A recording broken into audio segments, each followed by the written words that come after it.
Witchen, or witchers, an elite and mysterious caste of warrior monks. In popular lore, they're portrayed as possessing magic powers and superhuman abilities. Witchers were believed to combat evil spirits, ghastly monsters, and all manner of dark forces. It's possible that witchers had animal eyes, which granted them sight in near darkness, rendering survival probable in encounters with fiends both subterranean and nocturnal, kobolds, vampires, and ghouls. Witchers used their silver swords to kill creatures of magic provenance, wraiths, cursed souls, and striggers. With their swords of meteorite steel, they felled non-magic beasts, and the occasional human who refused to pay for services rendered. In combat, witchers would go into a trance, induced, it's supposed, through self-hypnosis or the consumption of intoxicants. They fought with blind abandon, sensing absolutely no pain, ignoring even serious injuries, which fed fears and superstitions about their unearthly powers. There is little doubt that witchers were perceived to be vile beings who could bring misfortune down upon common folk with their gaze alone. The heroes of fairy tales and other yarns, witchers entered the folklore of the Nordlings. This is true of one especially, Geralt the Riv, known as the White Wolf. 5 years after the Great War, the northern kingdoms continued to suffer. Rivers flowed red with elven blood, and life was cheaper than a fistful of coppers. The world needed a hero. They said he arrived on the wings of a storm to help the downtrodden. They said he'd gone mad and died. They called him the Sword of Destiny. They said he returned, for only evil can vanquish evil. In truth, Geralt of Rivia reappeared, barely breathing and bereft of memory, near the Witcher's citadel of Kaer Morhen. The Wild Hunt, war's omen, sped across the sky, while in Vizima a cow gave birth to a two-headed calf. All other claims are legend. At Kaer Morhen, Geralt recovered, yet even his one-time lover, the powerful sorceress Triss Merigold, could not restore his memory. The calm would not last. Armed brigands led by the sorcerer Azar Javed and the professor, a killer for hire, attacked the citadel. Though bandit blood stained Kaer Morhen's walls, the attackers made off with their prize. The secrets of Witcher mutation, concealed for centuries, disappeared in a flash of magic. The Witchers set off on a search, as tradition ordained, to the four corners of the world. Geralt of Rivia went south to the Temerian capital of Vizima, where he'd once cured a princess of a curse. When the cat is away, King Foltest was nowhere in sight and Vizima was in turmoil. The Order of the Flaming Rose, Grand Master Jacques de Aldersberg at its head, pursued its crusade against non-humans. With whips and chains, swords and fire, the Order's ruthless steel-clad knights hunted all those they deemed strange for their ears or their stature. In Vizima, the Witcher picked up the bandits' trail. He learned they were members of Salamandra, a secret criminal guild. Brutal in their methods, they dealt in fisstech, murder, and extortion. Geralt didn't know these were means to a darker goal. As the Witcher hunted Salamandra, he was drawn into the conflict between the Scoia'tael rebels and the Order of the Flaming Rose. The two sides finally clashed in the swamp near Vizima. Knights of the Order and Scoia'tael fought a bloody battle, while Geralt faced Azar Javed and the Professor. The mage felled Geralt with powerful spells, leaving him as fodder for swamp monsters. Triss saved the Witcher's life. He recovered under her nurturing hand. She introduced him to powerful politicians and influential merchant guildsmen. The mood in the city was tense. Confined to ghettos, non-humans spoke openly of mutiny. There was no sign of the king. Geralt found allies for his struggle against Salamandra. The Witcher resumed his hunt. He destroyed Salamandra's secret fisstech factories and killed the Professor. The Witcher found Azar Javed's hideout. This time Geralt was prepared, and no spells the renegade mage threw at him could stop his sword. Yet the stolen Witcher's secrets were in the hands of another, Jacques de Aldersberg, Grand Master of the Order. Provoked by the Knights, non-humans rebelled. De Aldersberg responded, releasing his greater brothers, the horrific result of his experiments with the Witcher's mutagens. Vizima was in flames and dying. Enter Foltest and his army. The king summoned the Witcher and demanded the head of the Grand Master, a monster in human form and a usurper. The Witcher set out in search of Jacques de Aldersberg and the stolen Witcher's secrets. The Grand Master plunged Geralt into his vision of the future, where the Wolf's Blizzard would destroy the world and kill all, no matter their race or abilities. De Aldersberg wished to create superhumans, ensuring the survival of the human race. It was a vision Geralt rejected. He drove his sword through the Grand Master's heart and did well. For the vision was naught but a madman's nightmare. They say the King of the Wild Hunt appeared to claim de Aldersberg's soul. They say the Grand Master was an evil man, for the Wild Hunt comes only for the filthiest and most vile. They say only evil can vanquish evil, but those are only legends. In truth, Geralt recovered the Witcher's secrets, and Vizima proclaimed him a hero. Yet life is no fairy tale. One story ends, another begins. As the king handed the Witcher his reward, an assassin attacked. His cat-like eyes and medallion were unmistakable, but that is another story. Rivia, population 1,234. In that, 253 non-humans. September the 25th, 1268, a riot erupts.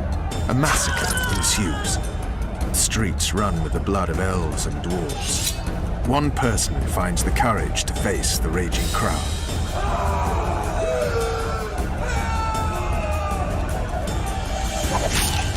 During the rioting, 76 non-humans perish, including the Witcher Geralt of Rivia. Stabbed in the chest with a pitchfork by a man of whom we know only that his name was Rob, and he owed 3 crowns at the local tavern.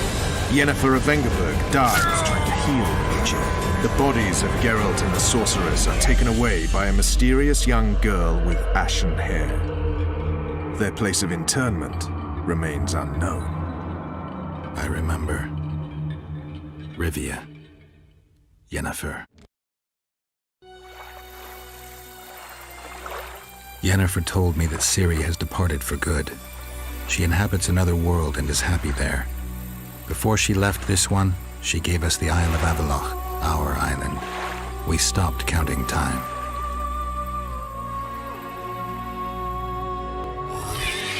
People believe that the wraiths of the Wild Hunt are immortal. They race across the heavens, gripping in their bony hands swords, their lightning bolts. They take away mortals, ever expanding their cavalcade of spectral riders. They burned the orchard and the house. In their armored boots, they trampled our island.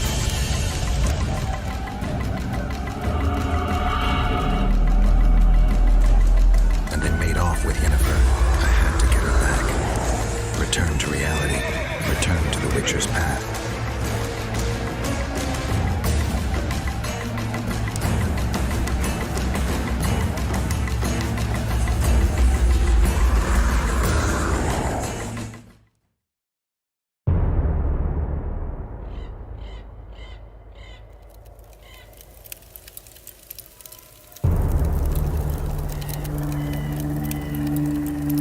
September 13th, 1269, the Ravine of the Hydra. Following the Peace of Sintra, 53 officers of the Vryhead Brigade were brought here and executed, their throats cut. The elves' bodies were dropped into the chasm. I don't know what the riders of the hunt were looking for. November 23rd, 1269. Sintra, the village of Coldwater, and another victim of the hunt. An 11-year-old boy. His parents didn't even ask if he had a chance. I'm tired. February 24th, 1270. A high pass in the Armouche Mountains. An imperial manticore, one of the world's oldest and deadliest monsters. I used to feel excitement at moments like this. Now the beast is only an obstacle on my way. Its meat and hot blood will help me survive this icy hell. May 30th, 1270. The Yaruga River. The hunt continues to race south. Since I've been following them, they've taken 23 individuals, all between the ages of 10 and 20. All except for Yennefer.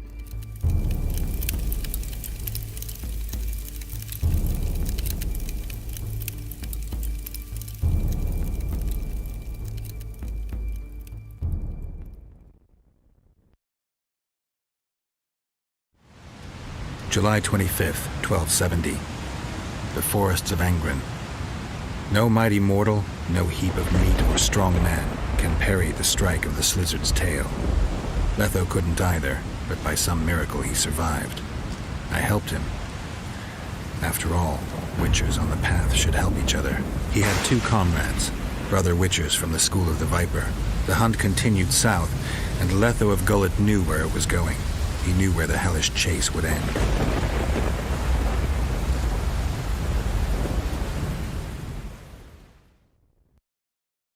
The winter solstice 1270. Midinvern, the night of magic. Letho wasn't lying, the hunt had stopped. At the Hanged Man's Tree, the spectral riders selected from among those they had taken. Yennefer was among them. A wraith cannot be killed, only driven away. Every Witcher knows that. Yet the riders fell beneath the blows of our Witcher's blades. Crimson blood flowed from under their dead men's armor. We could not kill them all. They were simply too many. A stalemate. He was different from all other elves. There was no shame in his gaze. He had never suffered persecution. He had endured no massacres. Humans had not taken his land. This elf was not of this world. He was an invader. We struck a deal. My soul for that of Yennefer. He agreed without hesitation.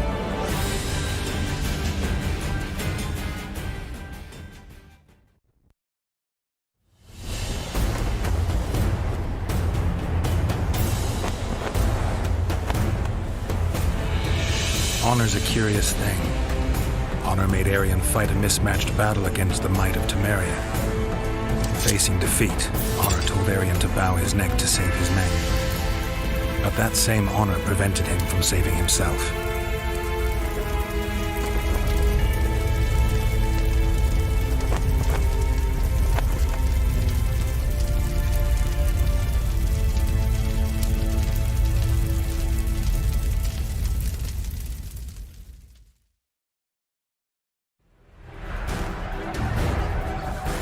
War is a good time to forge friendships, alliances.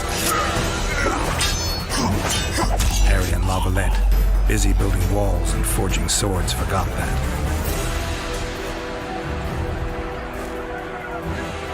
When he was gone, those he loved were forced to forge friendships with those he hated.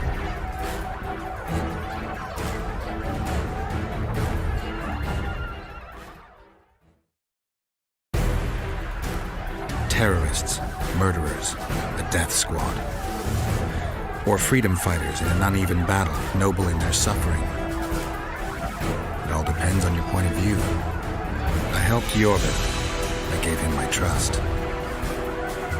I joined Saskia and took the side of the rebels, their new values and ideals. Time will tell if I was right.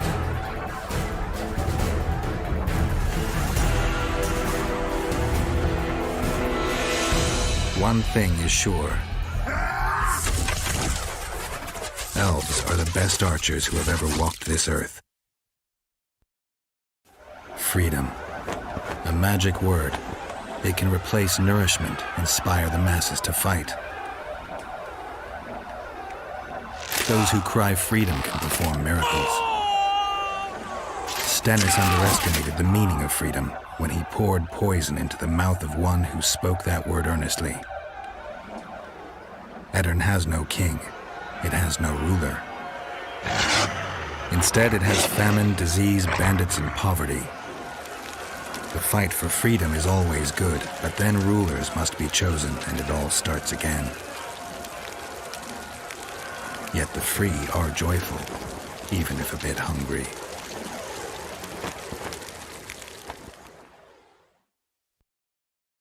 Prince Stennis, a poisoner, coward, and schemer. He trembled with disgust when he spoke to the peasants. Disdain flowed from him like vomit. But he didn't deserve to be lynched. That was not the justice Saskia fought for. Prince Stennis I, son of Demavend III, became the 17th king of Aedirn. He won the hearts of the people. They saw him as the hope of the nation. The realm, ravaged by war, needed a ruler sensitive to the plight of his subjects. King Stennis I was just that. For the good of the Temerian crown, Vernon Roche is prepared to do anything. If needed, he becomes a murderer and requires others to do the same. Bernard Laredo had only disdain for the world, gave it nothing but suffering. I helped Roche, joined him and his people. and I had to face another choice.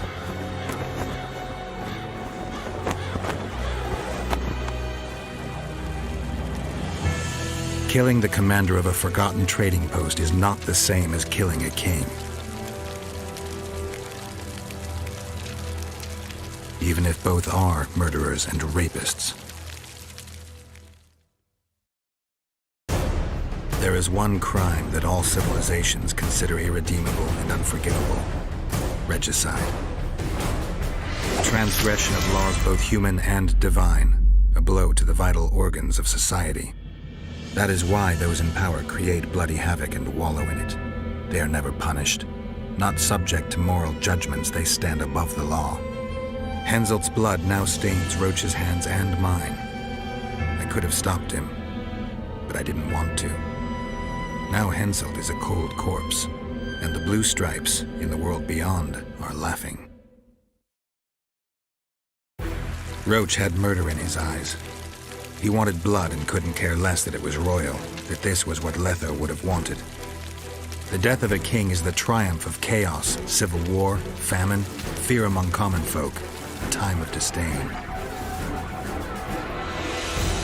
That is the only reason Henselt remains alive and Kedwen grows stronger. Thousands of Kedwenis live better lives because their ruler is an amoral, ruthless son of a bitch who stands above the law.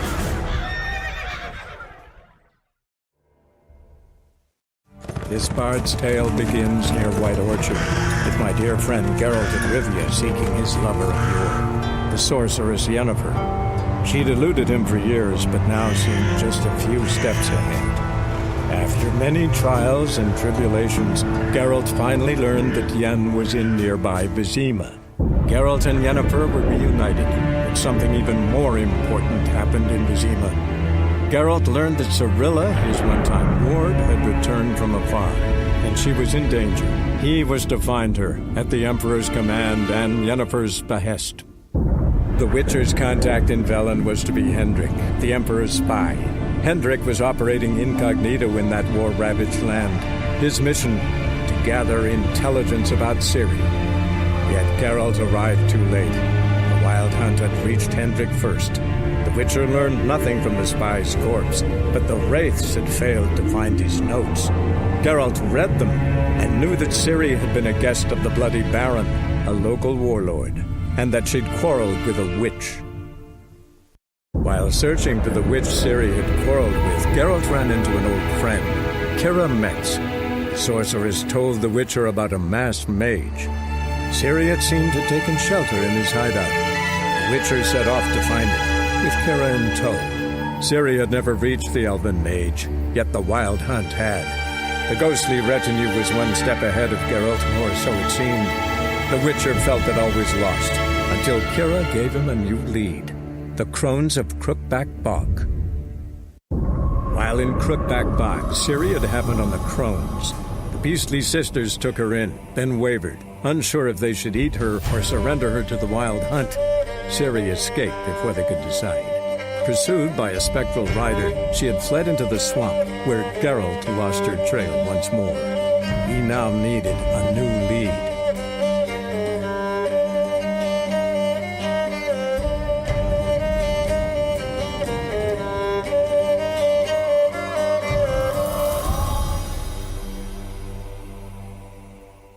Wounded and tired, Ciri collapsed in the swamp. Some peasants found her and took her to the Baron, Velen's self-appointed ruler. The warlord took the young woman in, had her nursed back to health, then sent her on her way to Novigrad. As the Emperor's spies told it, Ciri had reached Novigrad. A lone attempt to find her in the North's largest city would certainly fail. But Geralt had friends he could count on. The Witcher decided to contact Triss Merigold.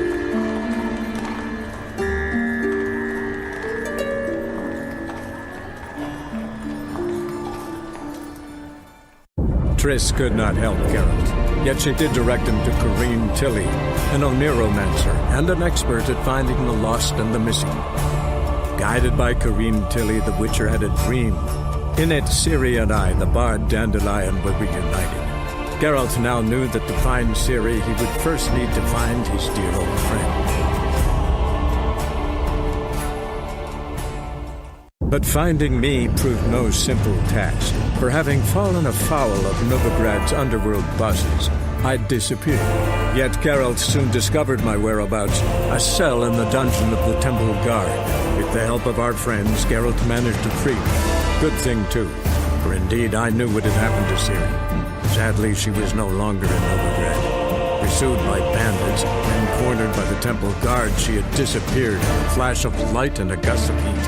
Where to? This I did not know. As Yennefer of Vengerberg told it, there had been a magic explosion in Skellige. Related to Ciri's reappearance, it had destroyed a vast swath of forest.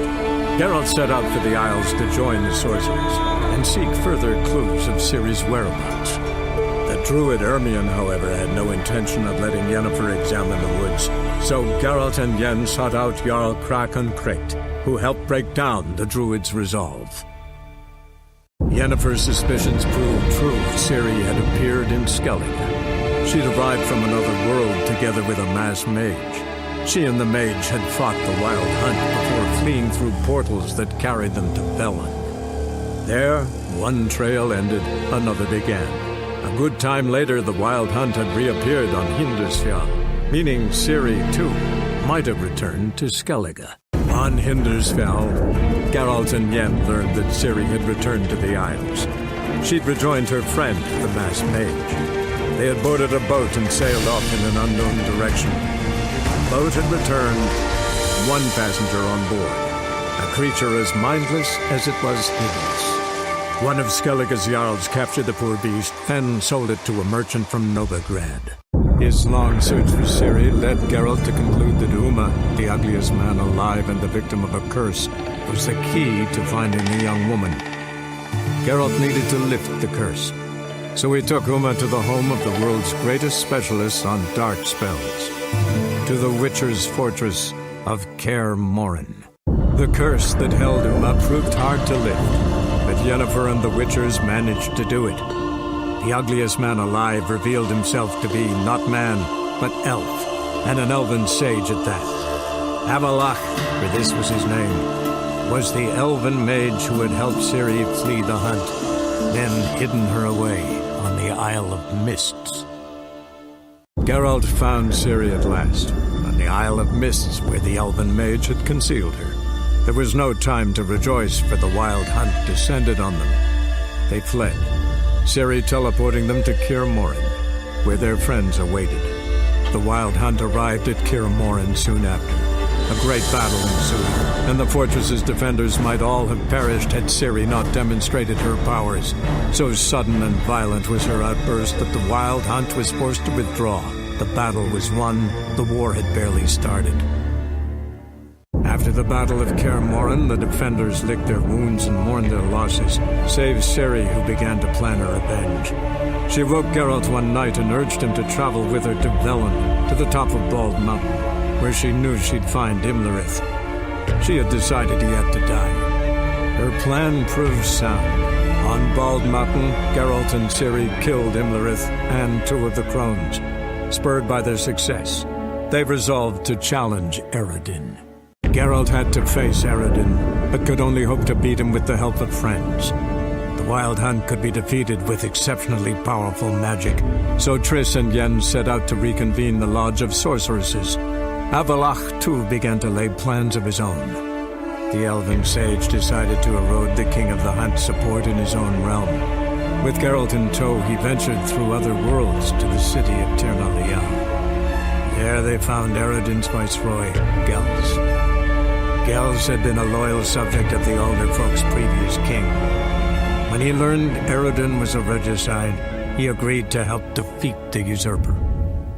The king of the Wild Hunt sailed aboard the Naglfar, a giant longship that traveled between worlds.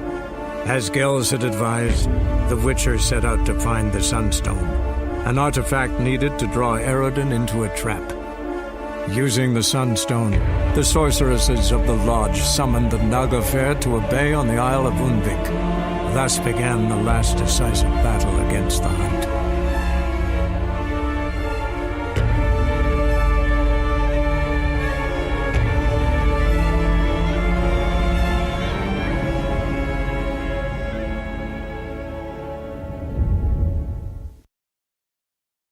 the king of the Wild Hunt lay defeated. As to Ciri, with her exceptional gift, her story was hardly done. The sorceresses helped the Witcher determine that Ciri and Avalach were somewhere on Unvik. Geralt and Yennefer set out to find them. Eredin's last words proved a lie. Avalach and Ciri had gone together, he as her mentor, to a portal that had opened within Tor Gavalka, Valka's tower. Ciri entered the tower, prepared to use her powers to end a danger once and for all, to save all worlds from eradication in the grip of the White Frost.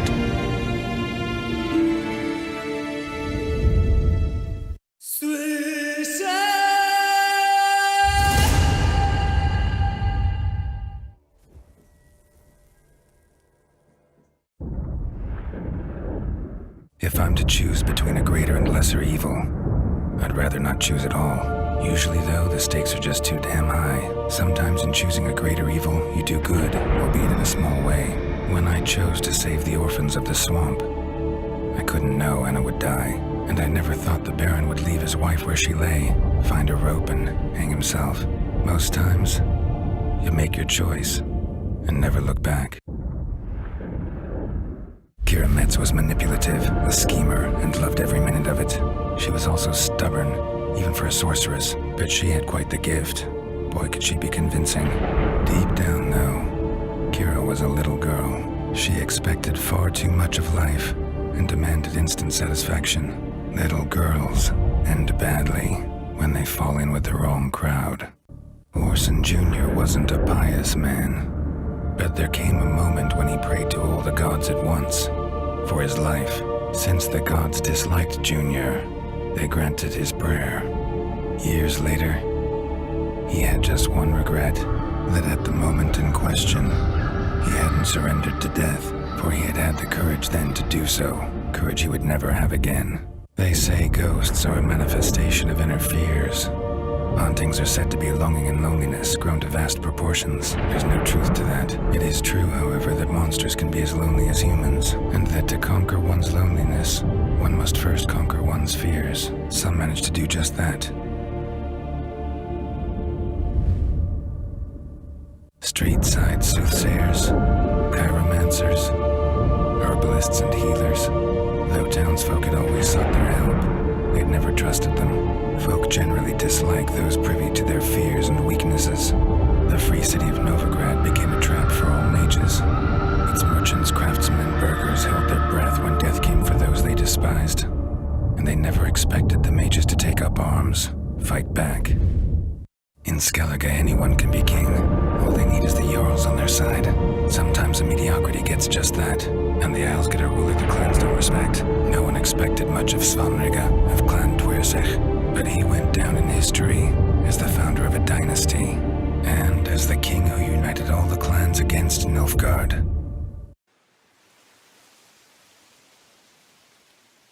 Wolves asleep amidst the trees, bats all a-swaying in the breeze. But one soul lies anxious, wide awake, fearing all manner of ghouls, hags, and wraiths. Nice tune. Been a while since I heard it last. Folk have forgotten it. Got other things on their mind. Things like me. They paid me for you. In times past, no amount of coin would convince a witcher to take this contract. Times have changed.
For the Witcher, brave and bold, paid in coin of gold. He'll chop and slice, you gut and dice, you eat, you uphold. Eat you